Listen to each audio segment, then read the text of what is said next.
নিত্য প্রয়োজনীয় জিনিসের দামগুলো একটু লক্ষ্য করবে মাননীয় সরকারি দলের সদস্যবৃন্দ এবং মন্ত্রীবৃন্দ এবং সরকার। মানুষকে শান্তিতে থাকতে দিতে হবে। ঢাকা শহরে ঘুরি, আমরা ব্যবসা বাণিজ্য করি, দেখি মানুষ থেকে ঢাকা শহরের 90% লোক আমাদের বিপক্ষে চলে গেছে। 90% লোক, এটা কেউ অ্যানালাইসিস করে না। মানুষ স্পিকার, এই ব্যাংকের টাকা কাটা থেকে শুরু করে বিভিন্ন কারণে আপনার 90% লোক আমাদের বিপক্ষে, কিন্তু মুখ দিয়ে কেউ বলে না।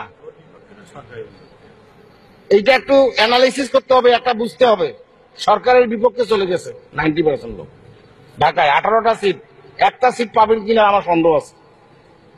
আমি কিন্তু যা বলতেছি আজকে সত্য কথা বলতেছি, আপনারা যাই মনে করেন না কেন,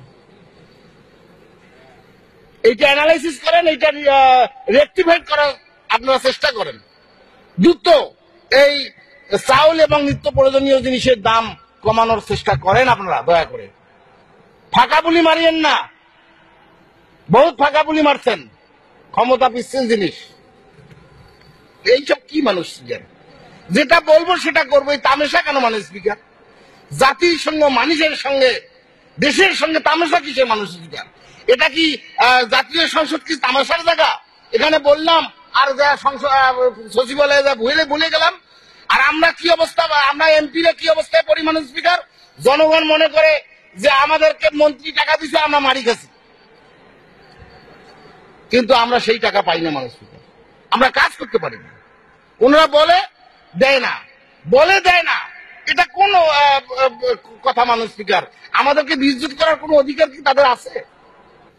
আমাকে কথা দেয় সংসদে, মানুষ মনে করে যে হয়ে গেছে, আর পরে না হইলে জুতা দিয়ে মারে মানুষ স্পিকার। আমাদেরকে খুব কষ্ট লাগে মানুষ স্পিকার। এই দিকটা লক্ষ্য রাখা সবাই দরকার। আমরাও এমপি, ওনারাও এমপি। আমরাও জনগণের কাছে যা ভোট চাই, ওনারাও জনগণের কাছে যা ভোট চাই।